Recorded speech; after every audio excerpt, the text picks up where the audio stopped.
This is Ashok. In this video, we will cover geography, demography, and air schedule selection. In pay-per-click, these three components are pretty important to decide where to run our ads, whom to show our ads to, and what days of the week and hours of the day we should run our ads on. So these three components are pretty crucial for PPC campaign. We'll take a look into them one by one, how geographical performance based campaign should be run, or in other words, how geographical data should be utilized in order to optimize campaigns better way and deliver the results. Same we will going to see for demography and air schedule. So how to run a campaign using geographical performance data. So basically you have three tools available at your disposal in order to dig into which locations, that is which states are converting well, which countries are doing well for a client, which cities are doing well for a client. You can use Google AdWords tool if you have existing data.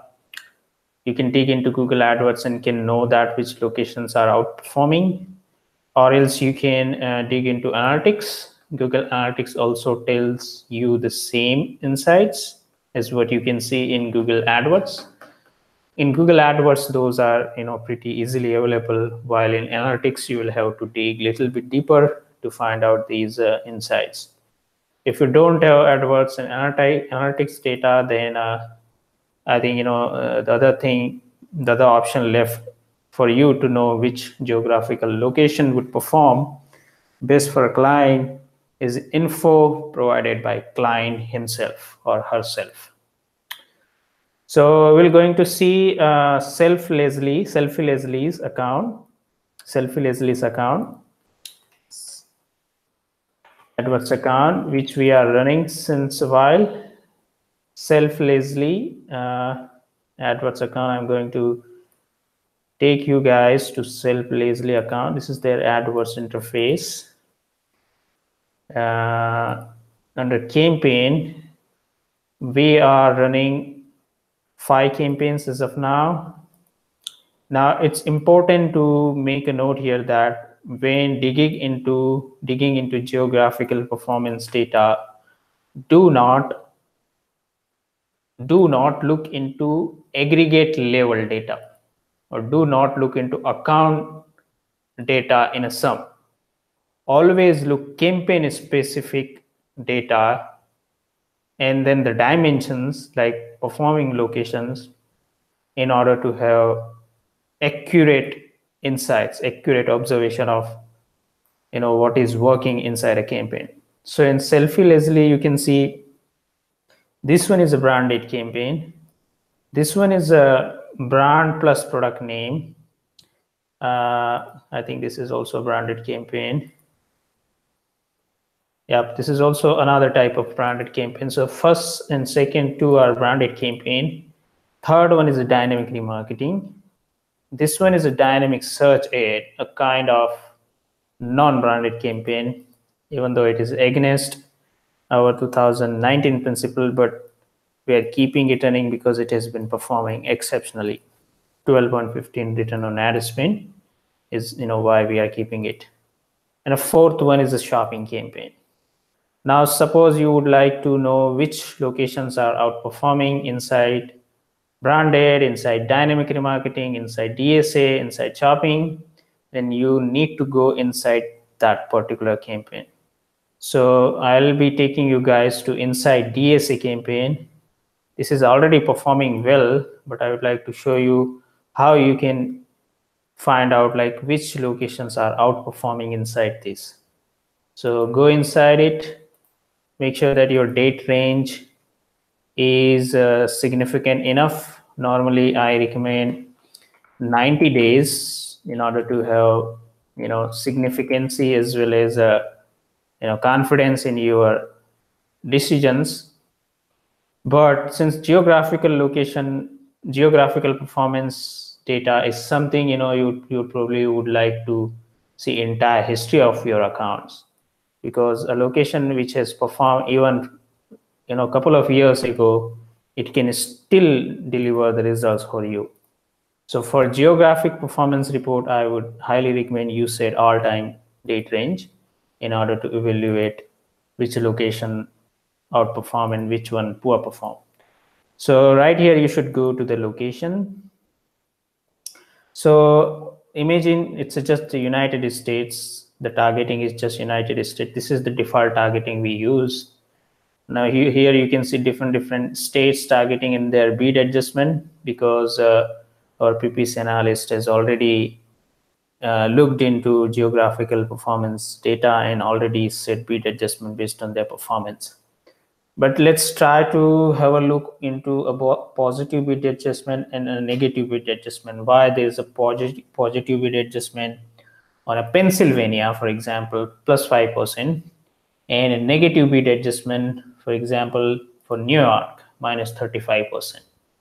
So you should see this state geographical report. Make sure that you click on geographical report. Then by default, it will show you this United States. Click on this, move to state instead of region. Both are quite a bit same, but there is a small difference between region and state. You should refer to state always. And here, make sure that you have important columns customized. You look into important column like cost, conversion value, and value by cost. These three are pretty important column for me. So Pennsylvania was having plus 5% bid adjustment because you can see, this has been significantly performing well. So it makes sense to set little bit high bid adjustment. Even in Florida, Texas, California, North Carolina, they are already converting. So that's why PPC analysts have set positive bid adjustment. Now take a look into New York. It hasn't ever converted. Despite $42 spend, 107 clicks, it hasn't converted. So it makes sense to lower a bid little bit for New York states because conversions aren't happening. Same is true with Georgia, Illinois, Ohio.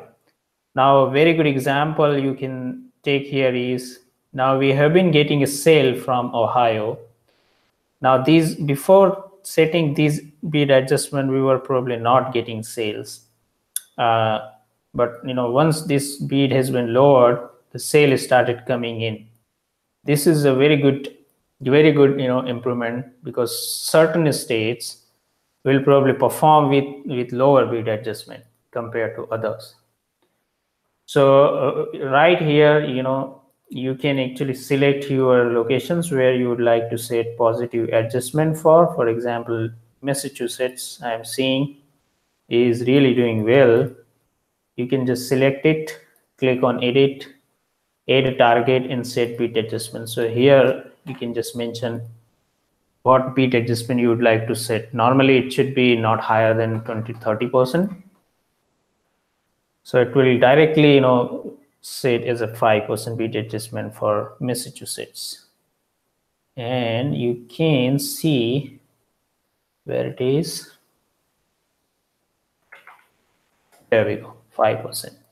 Similarly, when you would like to reduce bid adjustment, you just need to select it, click on edit, and here you can reduce its bid adjustment. One thing also you can do is, if any location is not at all performing despite huge spend, you can totally exclude it in order to avoid spending any money. And same thing is, you just need to select it and exclude.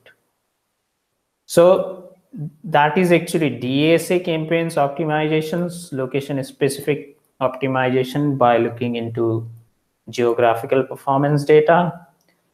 Similarly, you should also dig separately into smart shopping, which locations are outperforming, which one are not. Same for branded, same for dynamic remarketing. Keep in mind, you should never use account level data, something like this, and look into account level, geographical performance report and try to set bid adjustment using account level, because remember, some of those performance might be from branded, some of them might be from DSA. You definitely don't want to set bid adjustment, positive bid adjustment in a location where only branded converted, but DSA didn't, and you are ending up setting positive bid adjustment in DSA. So that can really hurt your optimizations. So certainly avoid account level aggregate analysis when it comes to geographical performance data.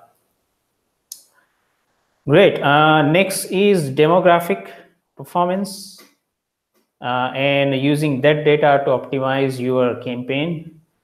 Now, demographic feature is a little bit limited in Google Ads, because not all population as of now has been categorized on a demographic level. There are still a lot of people using web without kind of signing in into their account. So search engine typically will not going to know a user's gender or age unless if that user are actively logged in into the account they have created, provided the information like their gender, their age. So it's a little bit limited feature. So we should never aggressively use demographic insights to narrow down targeting of our campaign. Again, you could probably use demographic data to narrow your targeting for display network campaigns, which is actually more suitable for this feature. Display network is a huge one. There are millions or billions of websites and lot of users browsing it, and demographic performance or demographic based narrowing targeting works there in display, but it certainly does not in search network and shopping campaign. So again, you have two tools available in order to know what locations are performing, what demographics are performing, like age, gender, and Google AdWords and Google Analytics. When you don't have both, then you should rely on client provided information in order to narrow down your campaign targeting. So we'll be again looking into self-lazily account, because our PPC analyst Ronak has effectively used these information to narrow down targeting. So same DSA campaign, and there we go, demographic specific informations. So right here, okay, now this is actually, you are seeing this because this has been already optimized really well. I'll take you to probably another account, Pink Lily, where we actually don't have that. All right, let's take into any of the non-branded campaign. Our best performing Pink Lily campaign, this one, non-branded campaign. Go to the demographics tab.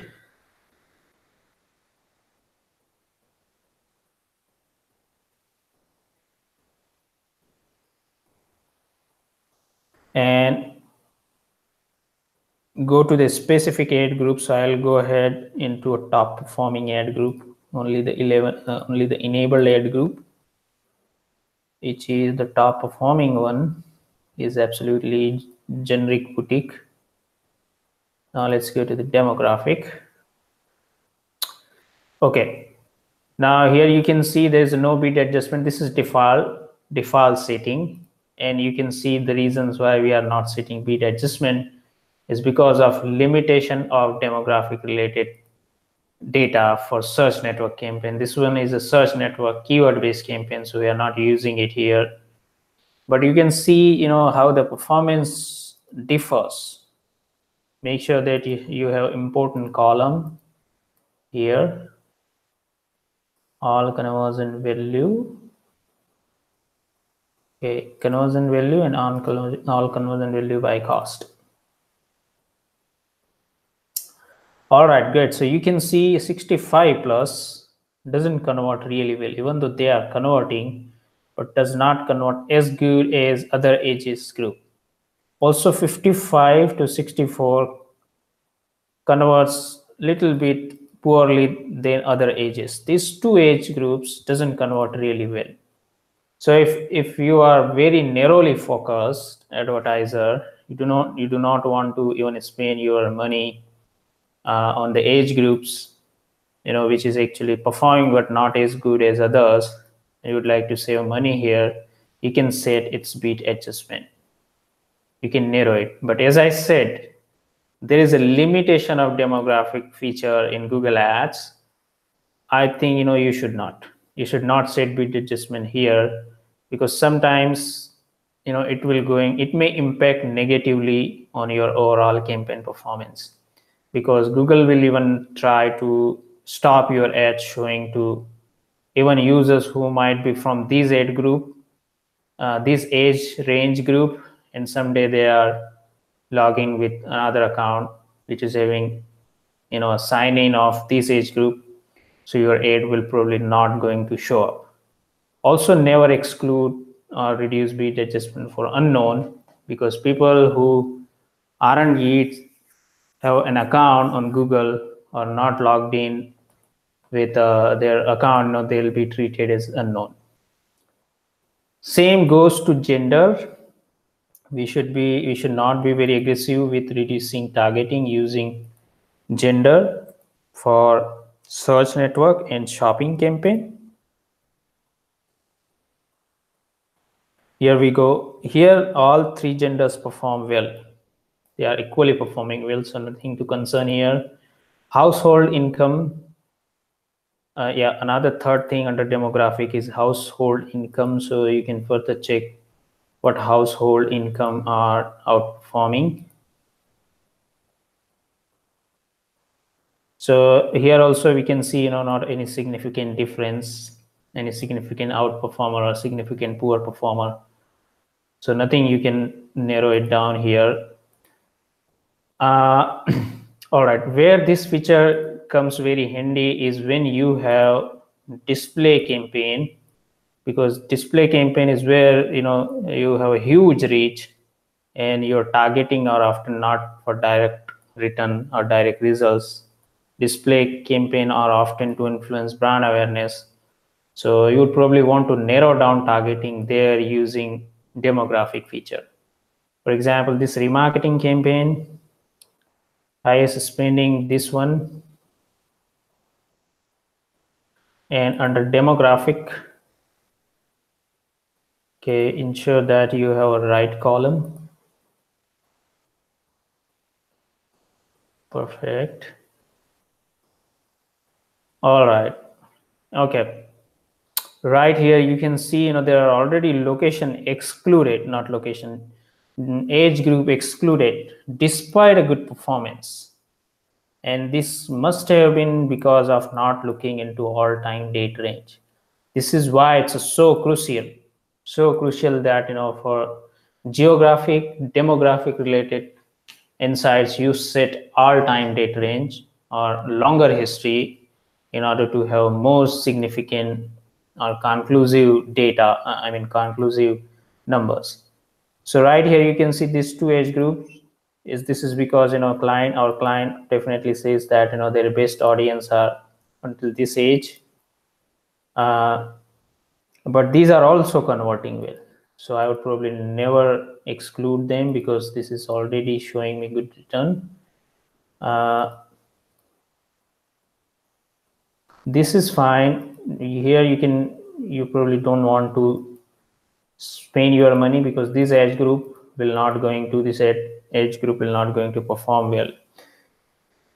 Now you can also set bid adjustment. For example, this age group hasn't been that performing well, so you can go here you can set its beat adjustment decrease. You can decrease it to like 30%. Same you can do here. You can reduce it for 30%.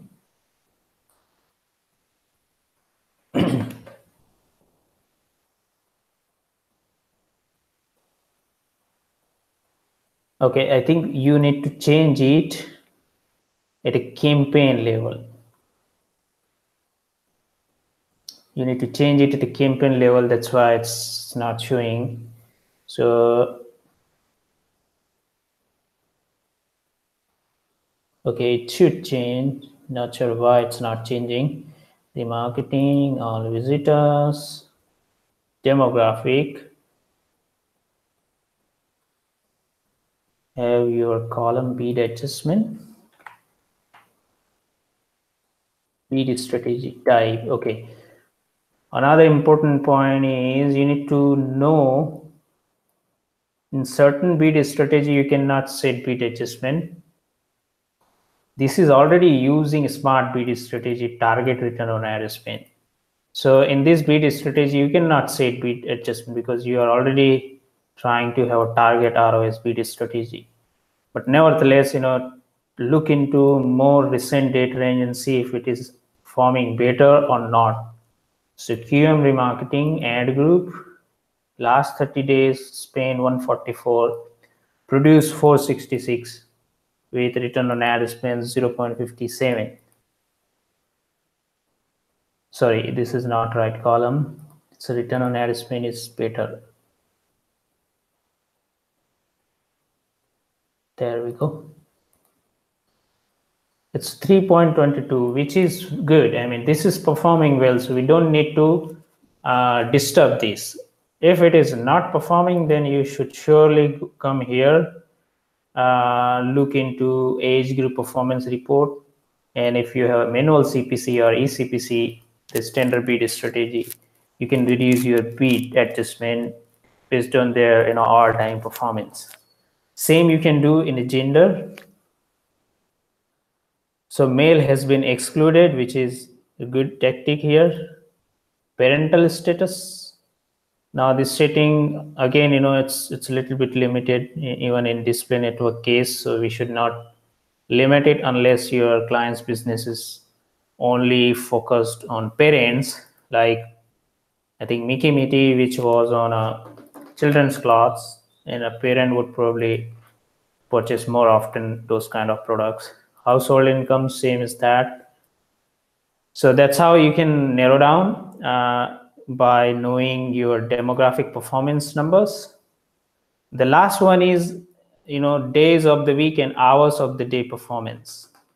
And again, you have AdWords, analytics, and if you don't have both, you will have to rely on client information, what days of the week they perform better, and what hours of the day they outperform.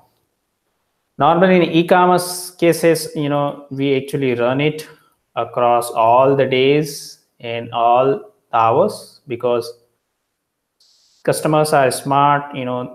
They sometimes do research in the night hours and end up purchasing in the morning, or even they're doing purchasing in the day but shopping in the night.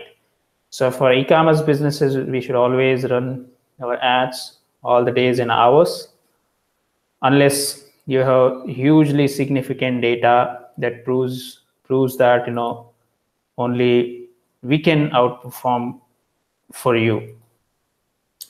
And again, you should first check into all-time data. I think always you should look into all-time data to know kind of like a big trend on like if weekends are significantly outperforming other days. So for Pink Lily, I am again, keep in mind you should not look into aggregate level. I would like to look into only shopping campaigns, days of the week and hours of the day performance. So campaign type filtered is just shopping. We are just having shopping performance number. This is entire weekdays. And look at that, I'm seeing, pretty much same ROS from our time throughout the whole week. So nothing significant. Even in the volume, it's pretty much close. What about non-branded campaigns? So remember, you should also exclude branded campaign from non-branded. So exclude branded.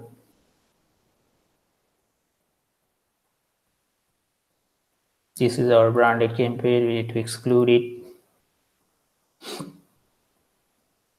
This is also on a non-branded side. Also, I do not see any significant difference except Saturday, which is little low in revenue, but it is still a very good. ROS is also pretty strong.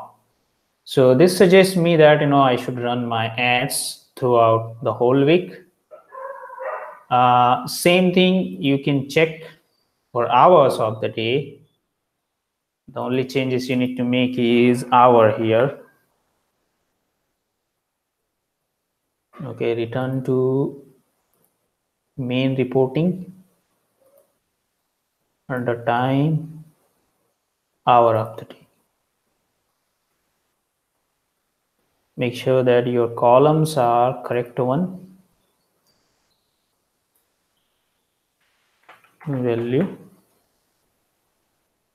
Conversion value and conversion value by cost for e-commerce businesses are pretty crucial KPIs in order to evaluate performance. Make sure that you have this hour of the day from midnight until morning, then noon, evening, in the night again. Try to have a holistic view, again based on campaign specific. Do not ever use account level aggregate numbers. Have campaign type specific number for shopping hours of the day. First thing I'm noticing is in night hours aren't big volume driver, but they are still good. They're driving return. As soon as morning comes in, 7-8 o'clock is when people really start shopping seriously. You can see the revenue volume going up. Noon is here, then it even keep consistent until 8 p.m. right here. Even you can see 9 and 10 p.m. are also pretty strong. And as soon as 11 p.m. is there, it's a little down. 12 a.m. midnight again down. So this again suggests neutral behavior. People are shopping is how we would do naturally, and it doesn't indicate that we should stop our shopping ads in any hours. Same you can check for search network, display marketing, and that way you can decide whether you need to reduce your ad serving time or not. Now for some lead generation businesses, especially Kramega, and then we have a lot of other lead generation clients such as Ramos Family Law. Their hours of the day and days of the week are pretty crucial time. The reason is because for lead generation, it all depends on opening and closing office hours. For our own account, we are only running our ads between 9 a.m. to 6 p.m. Monday to Friday. Because simple thing is because we only work on that day, and our sales team are only available during that time to pick phone call or respond to any lead that we generate. So you can see for our own in-house account, which is a lead generation one, definitely it's day of the week. You can see certain amount, this is actually since the start of in early 2008-19, those there we were running. But if you notice, since I think 2015 or something, we aren't running our ads.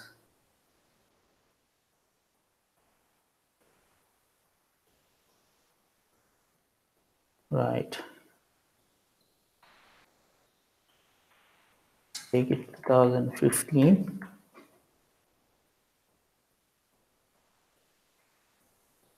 It would be maybe 2016. I think since I took it over. We can see reducing cost means it's complete stoppage, and you can see mostly we are running our ads during weekdays, and the hours report will also going to show you the same thing, indicating that we are only running our ads when we have people in our office respond to that lead. For lead generation as well, we exactly need to keep that in mind. Or even sometimes for e-commerce businesses, when client specifically says that there's nobody out there in the office that would take care of any order unless if they sell products, clearly saying that they work certain hours and days. So that's how you can utilize this information to make smart optimization changes in your campaign. Remember, do not forget to dig into data based on campaign type, avoid account level aggregate, and in our base game, we have automated check-ins set up to review all of these periodically, like geographic, demographic, days of the week, and week of the day. You can see here it triggers regularly. So make sure that PPC analyst, for example, for this one, Gonzalo has posted the update like what he did using these insights. So yeah, keep regularly checking these automated check-ins. If someone is not posting update here, you can double check with assigned PPC analyst on what we need to do here on a regular basis and why they are so important. Thank you very much for listening to me.